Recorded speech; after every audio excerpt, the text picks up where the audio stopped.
వివిధ సంఘాల ప్రభుత్వ యంత్రాంగంలో వివిధ శాఖల్లో పనిచేస్తున్నటువంటి కాంట్రాక్ట్ అవుట్సోర్సింగ్ ఉద్యోగుల యొక్క నాయకులు, ప్రియమైన సోదరి సోదరులు,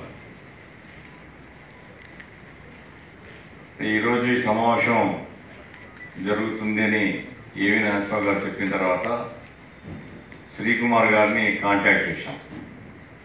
ఎందుకంటే శ్రీకుమార్ గారు దేశంలో ఉండేటువంటి అన్ని రాష్ట్రాల్లో ప్రభుత్వ ఉద్యోగ సంఘాల యొక్క మహాసమాఖ్యకు నాయకులు, కాన్ఫెడరేషన్కు నాయకులు.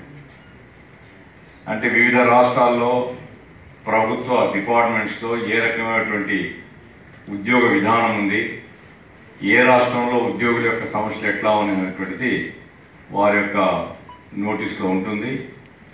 మనకు కూడా ఆంధ్ర రాష్ట్రంలో ఒక పెద్ద ఉద్యమం చేయాలి అనుకునేటువంటి పూర్వరంగంలో అఖిల భారత ఉద్యోగ సంఘాల యొక్క మద్దతు మనకు అవసరం కాబట్టి ఆయన కూడా ఈ సమావేశానికి పిలిచి ఆయన సలహాలు తీసుకోవాలనేటువంటి ఉద్దేశంతో ఆయన కోరాము. చాలా శ్రమ తీసుకొని ఆయన వచ్చారు. ఆయన చెప్పినటువంటి ఉపన్యాసం మీరు అందరు విన్నారు. నా వరకు నాకు కొంచెం నిరాశగా ఉంది. ఎందుకంటే ఈ హాల్ పడుతుందా లేదా అని లెక్కేశాం. మీ వాళ్ళు చెప్పిన, మీ సంఘాల నాయకులు చెప్పినటువంటి లెక్కలు చూస్తే ఈ హాల్ పట్టకూడదు. చెప్పారు 800 మందికి ఎటువంటి పరిస్థితులు తగ్గదు, దీని కెపాసిటీ 600 కూడా లేదు. కాబట్టి ఏం చేద్దాం, ఇంకో హాల్ ఏమైనా మారుస్తారా అని కూడా చర్చించాం. ఇప్పుడు చూస్తేనేమో పైనంతా ఖాళీ ఉంది, కిందంతా. అంటే సమస్య ఏమిటి? హాల్ నిండా ఉంటే తేడా, నిండా రాకపోతే తేడా ఏం రాదు. కానీ ఉద్యోగ సంఘాల్ని, ఉద్యోగుల్ని కదిలించడంలో ఎక్కడో బలహీనత ఉంది. మీకున్న సమస్యలు బహుశా ఏ ఉద్యోగికి ఉండవు. మీరు గర్వపడుతుంటారు, మేము ప్రభుత్వ ఉద్యోగాల్లో ఉన్నామని. నేను అనుకుంటే మీరు బానిసత్వంలో ఉన్నారని నేను అంటాను.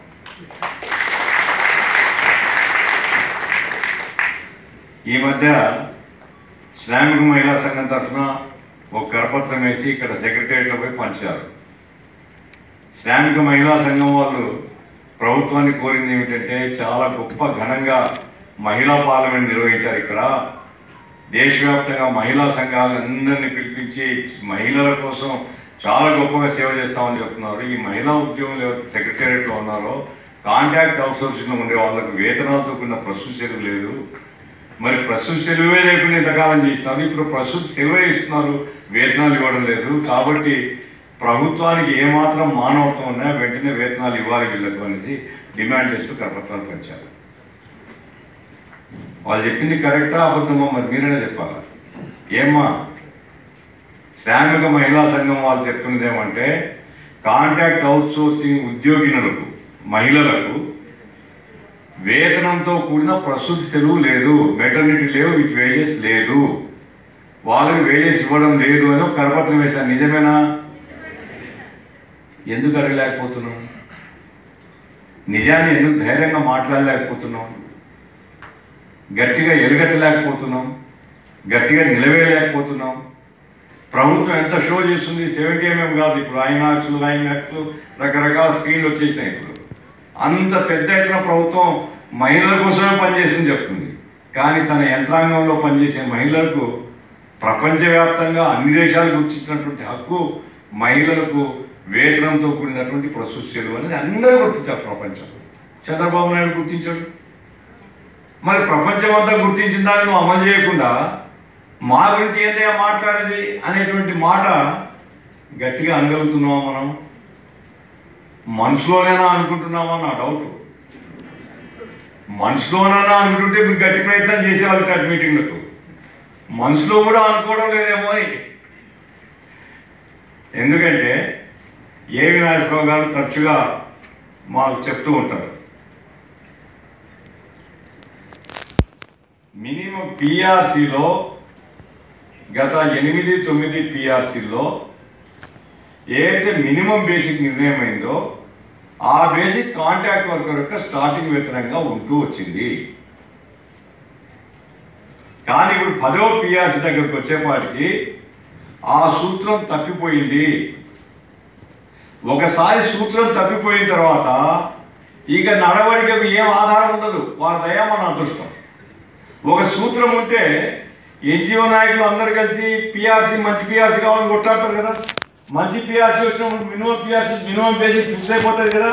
మినిమం బేసిక్ ఫిక్స్ అయినప్పుడు ఆటోమేటిక్గా మనకు కూడా వచ్చేటువంటి సిస్టమ్ ఉంటే పిఆర్సీ వల్ల మనకు బెనిఫిట్ ఉంటుంది. ఇప్పుడు ఎప్పుడైతే మినిమం బేసిక్ ఇవ్వాలి అనేటువంటి సూత్రాన్ని ప్రభుత్వం పక్కన పెట్టేసిందో ఇక రాబోయే కాలంలో ఎన్జిఓలదే మీదే అయిపోతుంది.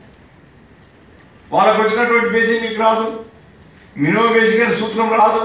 కాబట్టి మళ్ళా మీరు అయ్యా అయ్యా అయ్యా అయ్యా అని అడుగుకునేటువంటి పరిస్థితి ఉండిపోవాల్సినటువంటి పరిస్థితి. గట్టిగా అడిగితే తీసేస్తా అని బెదిరిస్తారు. మీలో కూడా భయపడుతుంటారు. ఎందుకో ఏదో 10,000 12,000 ఏదో వస్తుంది, మరి గట్టిగా అడిగితే అది కూడా పోతుందేమో. నేను అడిగేది ఏమంటే యాడిపోతుంది అది? ఎవరి దయాదాక్షులతో మీకు ఉద్యోగాలు రాలేదు. రాష్ట్ర ప్రభుత్వానికి అవసరం కాబట్టి మిమ్మల్ని పెట్టుకున్నారు. ప్రభుత్వ పథకాన్ని అమలు చేయాలి కాబట్టి మిమ్మల్ని పెట్టుకున్నారు. మీరు లేకపోతే ప్రభుత్వ రథచక్రం ఆగిపోతారంటాను నేను. చంద్రబాబు చెప్తూ ఉంటాడు, ప్రభుత్వ యంత్రాంగంతో నేను గతంలో ఢీకున్నాను, బుద్ధి వచ్చింది, ఇప్పుడు ముందు మీతో తగాదా పెట్టుకొని నేను రథచక్రాలు నడవాలంటే ఉద్యోగులకు ప్రభుత్వానికి మధ్య అవినాభావ సంబంధం ఉండాలని. ఆ రథచక్రాలు ఎన్జిఓలు మాత్రమేనా, మీరు కాదా? మెడికల్ అండ్ హెల్త్లో కాంట్రాక్ట్ అవుట్ సోర్సింగ్ కనుక ఉద్యోగులు పని మానేస్తే ప్రభుత్వం యొక్క వైద్య సేవలు గ్రామీణ ప్రజలకు కానీ పట్టణంలో ఉండే రోగులకు కానీ పోయేటువంటి అవకాశం ఉందా? ఎక్కడున్నా? మీరు ఉంటేనే సేవలు, మీరు లేకపోతే సేవలు ఆగిపోయేటువంటి పరిస్థితి. ఎందుకు భయపడుతున్నారు?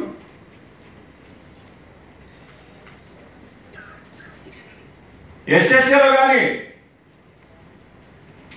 లేదా అనేక డిపార్ట్మెంట్స్లో కాంట్రాక్ట్ అవుట్ సోర్సింగ్ కనుక పని చేయకపోతే, ఆ ఉద్యోగులు కనుక లేకపోతే ఒక్క పని కూడా ప్రభుత్వ పని నడవదు. ఈరోజు ఎట్లయిపోయిందంటే మీకోసం దయ కలిసి ప్రభుత్వ ఉద్యోగాలు ఉండే వాటిని పెంచి మీకు మిమ్మల్ని అపాయింట్ చేస్తానని మీరు అనుకుంటున్నారు. పొరపాటు.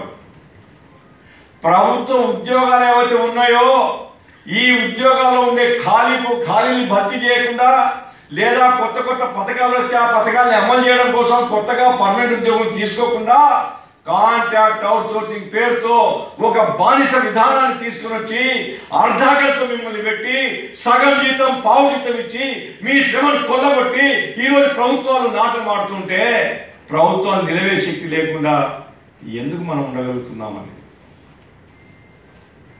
ఇప్పుడు ఏవి నాగేశ్వరరావు గారు చెప్పారు, దాంట్లో 104 ఇన్ని రోజులు సమ్మె చేశాం, తర్వాత ఇంకోటి ఇన్ని రోజులు సమ్మె చేశాం, ఈ డిపార్ట్మెంట్లో ఇన్ని రోజులు సమ్మె చేశాం.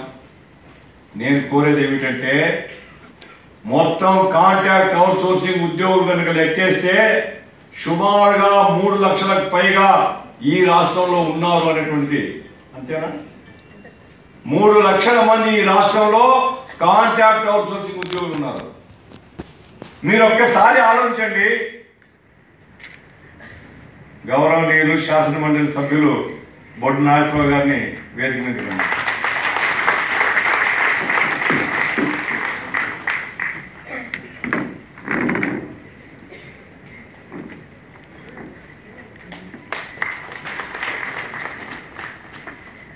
ఈ రాష్ట్రంలో 3.5 లక్షల మంది మీరున్నారే, 3.5 లక్షల మంది ఒక్క మాట మీద ఒకే నిర్ణయం చేసి ఒక తీర్మానం చేసి రోడ్లు ఎక్కితే చంద్రబాబు మీతో మాట్లాడకుండా చంద్రబాబు ప్రభుత్వం కానీ ఇంకో బాబు ప్రభుత్వం కానీ నిలబడగలుగుతుందా అని నేను అడుగుతున్నాను మిమ్మల్ని.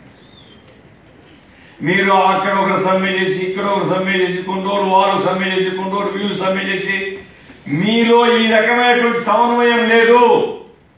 ఏ శాఖకు ఆ శాఖగా మీరు ఆలోచిస్తున్నారు. ఎవరి కోపం వస్తే వాళ్ళు సమ్మె చేస్తున్నారు, కోపం తగ్గిన తర్వాత మళ్ళీ ఇంటికి వస్తున్నారు.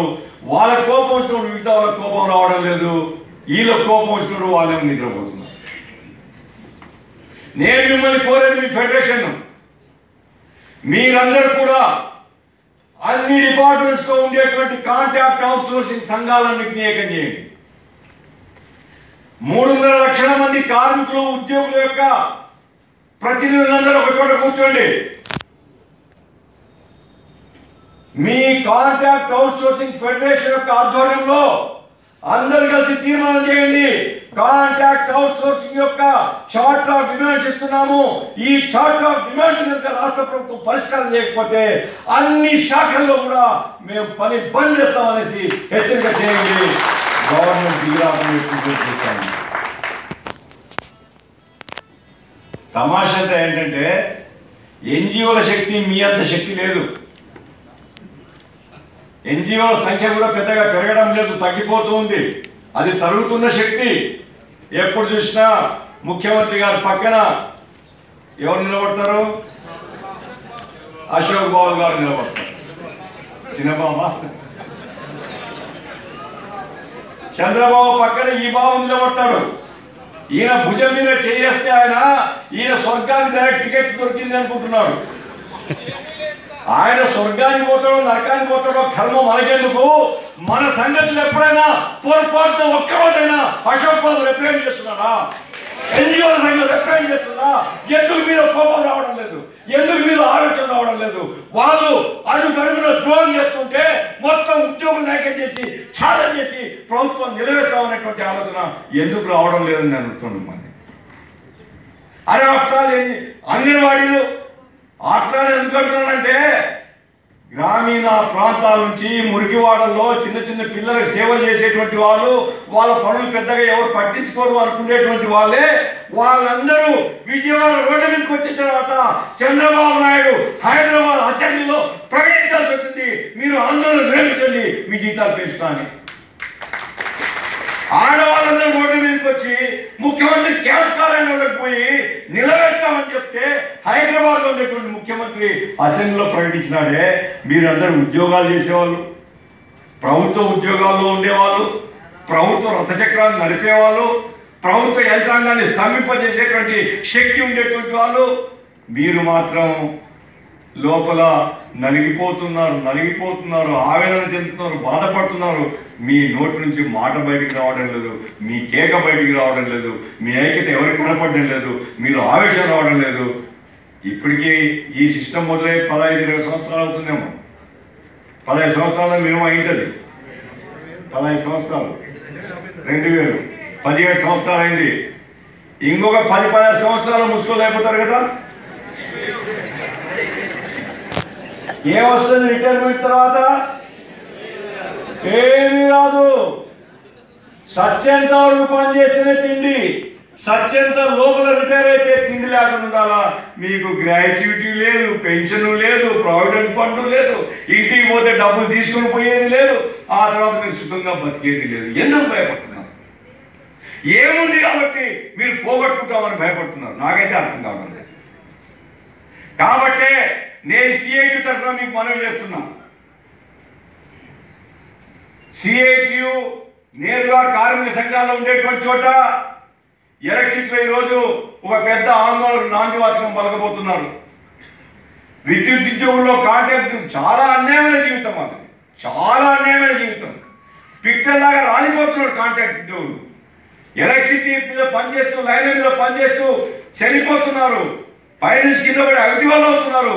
యువకులు చిన్న చిన్న వయసులో ఉండేటువంటి వాళ్ళు. కోపం వచ్చింది, ఆవేశం వచ్చింది, పెద్ద ఆందోళన చేయబోతున్నారు. ప్రభుత్వం కనుక స్పందించకపోతే ప్రభుత్వాన్ని మేము స్తంభింపజేస్తామనే నిర్ణయంతో వాళ్ళు ముందుకు పోతున్నారు. కార్మిక సంఘాల్లో పిలిపిస్తున్నాం మేము.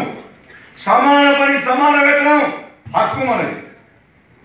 యనమల రామకృష్ణుడు ఆయన కూడా బహుశా అడ్వకేట్ చదివినాడు, ప్రాక్టీస్ చేసినా నాకు తెలుసు. ఆయన మాటి మాటికి ఏమంటున్నా అంటే పర్మనెంట్ చేయాలంటే హైకోర్టు తీర్పు అడ్డం వస్తుంది, పర్మనెంట్ చేయాలంటే హైకోర్టు తీర్పు అడ్డం వస్తుంది. మేము చేయాలనుకుంటున్నాం కానీ ఏం చేయాలి, హైకోర్టు తీర్పు అడ్డం వస్తుంది. మరి సుప్రీంకోర్టు తీర్పు సమాన పనికి సమాన వేతనం ఇవ్వాలంటే ఒక ఉద్యోగి, పర్మనెంట్ ఉద్యోగి ఏ పని చేస్తుంటే ఆ పనిలో ఉండేటువంటి ఉద్యోగులకు, పర్మనెంట్ కార్మికుడికి, ఉద్యోగికి ఇచ్చేటువంటి వేతనాలు ఇవ్వాలని సుప్రీంకోర్టు చాలా స్పష్టంగా చెప్పిందే. యనమల రామకృష్ణుడికి కళ్ళు కనపడవు, చెవులు వినపడవా? ఆ తీర్పు కనపడదా? ఆ తీర్పు అమలు చేయడం కోసం ఆర్థిక మంత్రిగా ప్రణాళిక రూపొందించాల్సిన బాధ్యత లేదా? ప్రభుత్వం ముఖ్యమంత్రి దృష్టికి తీసుకొని పోయి ఏమంటే సుప్రీంకోర్టు తీర్పు చెప్పింది, దీన్ని మనం అమలు చేయాలని ఎప్పుడైనా రిప్రజెంట్ చేసినట్టుగా పత్రికల్లో మీరు చూసినారా? లేదు మీ సంఘ నాయకులు పోయినప్పుడు నిజమే తప్పనిసరిగా మేము అమలు చేయాలా, మా మీద నైతిక బాధ్యత ఉంది, the highest court in India మరి సుప్రీంకోర్టు చెప్పింది, దాన్ని అమలు చేస్తామనే మాట పొరపాటున ఎప్పుడైనా మాట్లాడుతున్నాడా? ఇక్కడ రెగ్యులర్ చేయాలంటేమో అడ్డం వస్తుంది అంటారే, మరి సుప్రీంకోర్టు చెప్పినటువంటి తీర్పు అమలు చేయడానికి ఎవరు అడ్డం వస్తున్నారు? చిన్నబాబు, పెద్దబాబు, నడిపి బాబు, ముసలి బాబు, అందరు బాబులు ఒకటే. మనం ఐక్యంగా పోరాడే వరకు, మనం వీధిలోకి వచ్చే వరకు, మనం నిలవేసేంత వరకు వాళ్ళు ఇట్లాగే మోసం చేస్తుంటారు. కాబట్టి ఏ బాబు అధికారంలో మనకు అవసరం లేదు, ఐక్యంగా ఉద్యమించాలా, పోరాడాలి తప్ప పోరాటం లేకుండా పోరాడితే చిన్నబాబు చెప్పినా, నడిబాబు చెప్పినా పెద్దబాబు ఉరుక్కుంటూ కిందికి వస్తాడు. మనం పోరాడకపోతే చిన్నబాబు చెప్పింది, పెద్దబాబు చెప్పింది అందరు వింటుంటారు. కాబట్టి సిఐటిగా నేను ఈరోజు మీ మీటింగ్ రావడంలో ఉద్దేశం ఏంటంటే, మేము సిద్ధంగా ఉన్నాము, మీరు ఆందోళనకు రండి, మీరు పోరాటానికి సమాయత్తం కండి, మొత్తం అందరినీ ఐక్యం చేయండి, పిలిపివ్వండి, అవసరమైతే మేము నిరవధిక సమ్మెకైనా సిద్ధమనేటువంటి పద్ధతిలో అందరూ కలిసి ఐక్యం కండి. మేము మీ వెంట ఉంటాం, మేము మీ వెంట ఉంటాం, మీకోసం మేము పోరాడతాం. ఒక బానిస వ్యవస్థ కళ్ళ ముందు కనపడుతుంటే, ఒక దుర్మార్గమైనటువంటి విధానం ప్రభుత్వం అమలు చేస్తుంటే, దుర్మార్గాన్ని దుర్మార్గంగా చెప్పలేనటువంటి, ఖండించలేనటువంటి అసమర్థులైతే కాదు మేము. కాబట్టి దుర్మార్గానికి వ్యతిరేకంగా, అన్యాయానికి వ్యతిరేకంగా ఒక విధానాన్ని మార్చడం కోసం ఎవరు పోరాడినా వాళ్ళ వెంట పోరాటం అనేటువంటి మా లక్షణం. కాబట్టి నేను మీకు మనవి చేస్తున్నా, పోరాడకుండా మీ పరిస్థితులు మారవు. ఈరోజు ఈ ఉద్యోగులు ఎవరైతే ఉన్నారో వీళ్ళందరినీ పర్మనెంట్ చేయడం ప్రభుత్వం యొక్క బాధ్యత. పర్మనెంట్ చేయకపోతే తక్షణం అమలు చేయాల్సింది ఏమిటి?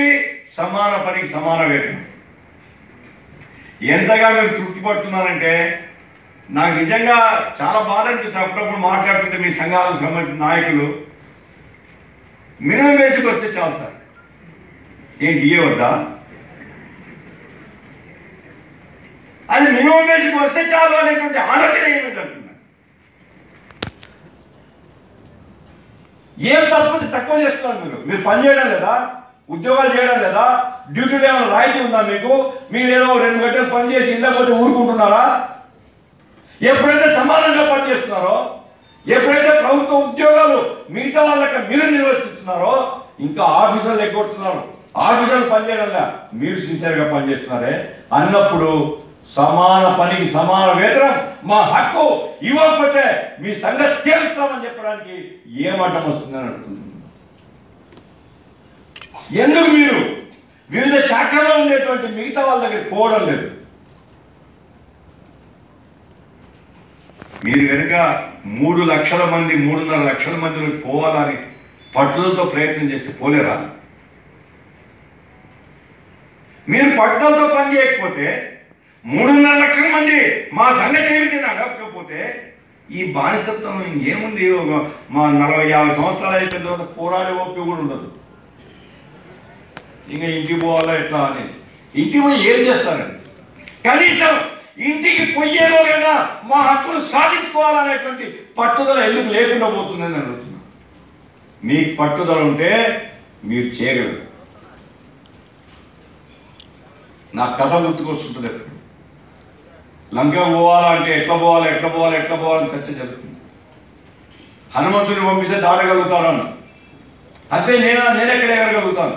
లేదు నీకు శక్తి ఉంది అంటే చూస్తుండగానే ఆకాశం అంతా ఎదిగిపోయినా ఒక్క అంగస్తే లంక పోయినాడని చెప్తారు కథ.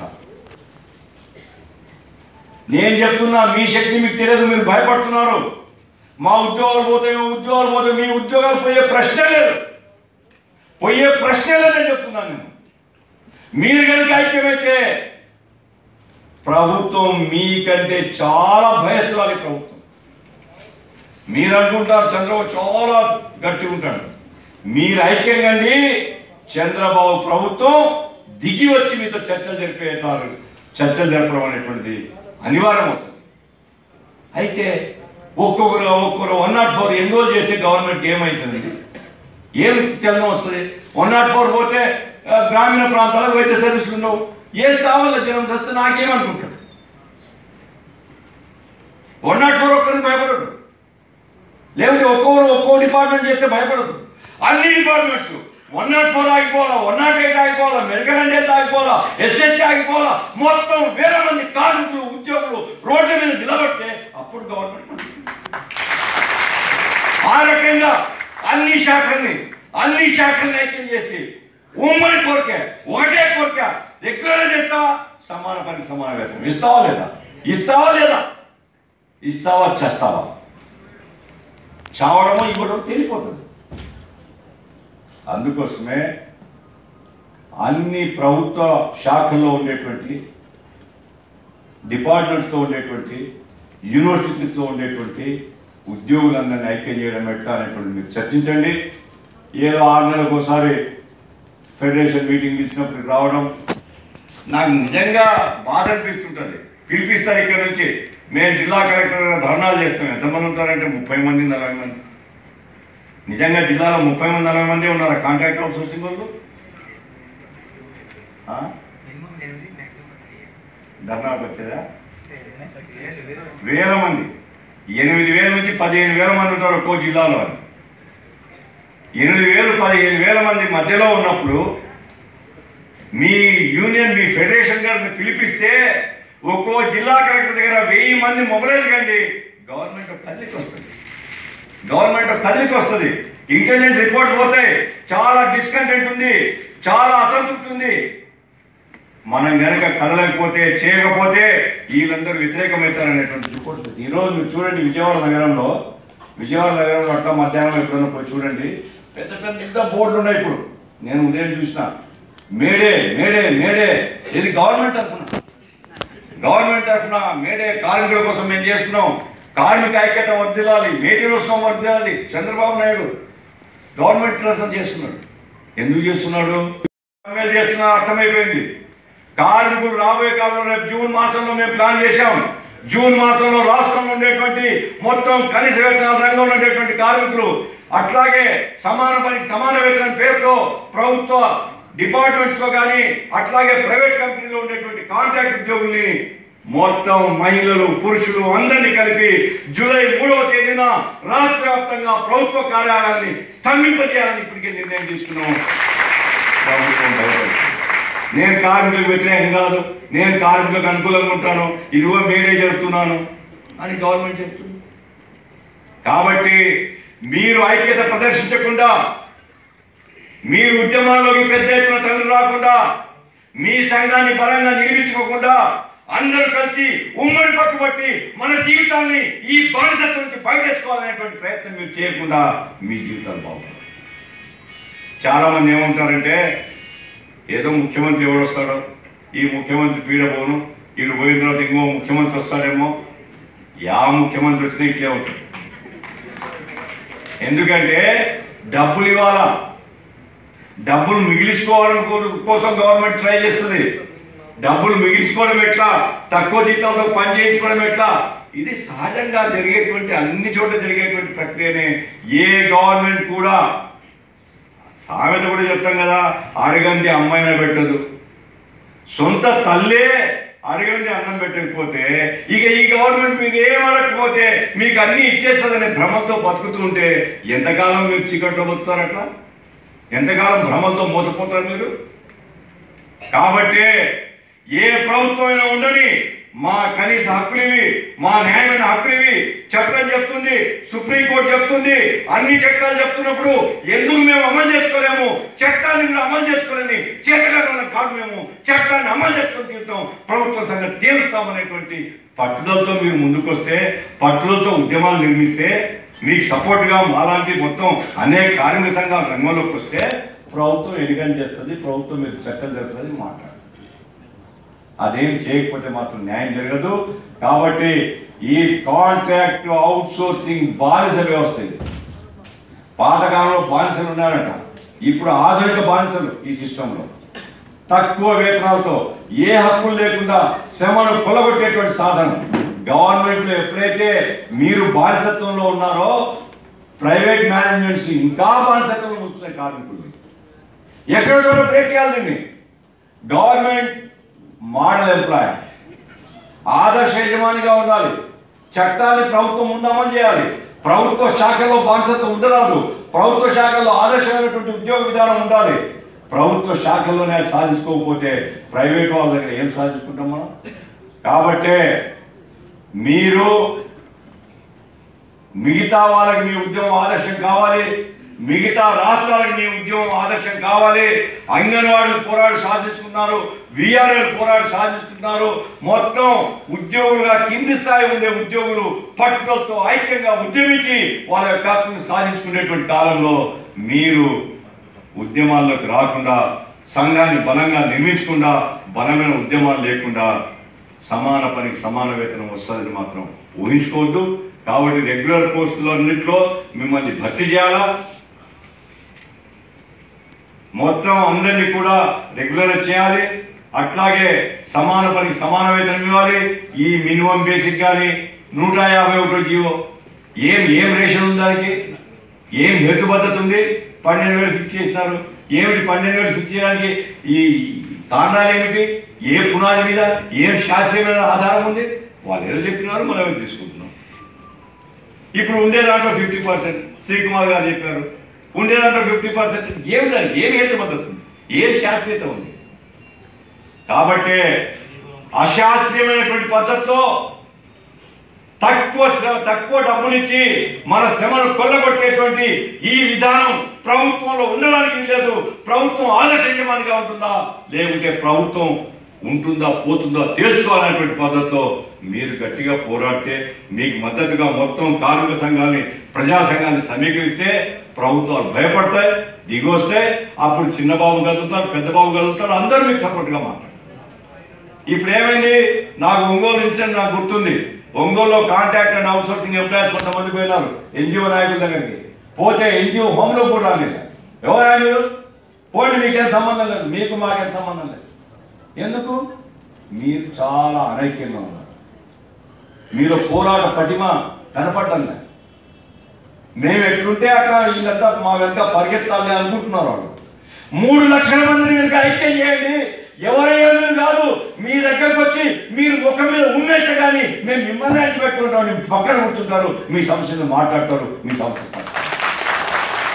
కాబట్టి పోరాటం మినహా, ఉద్యమం మినహా, ఐక్యత మినహా వేరే ప్రత్యామ్నాయం లేదు. దానికోసం మీరంతా గట్టిగా పనిచేయండి.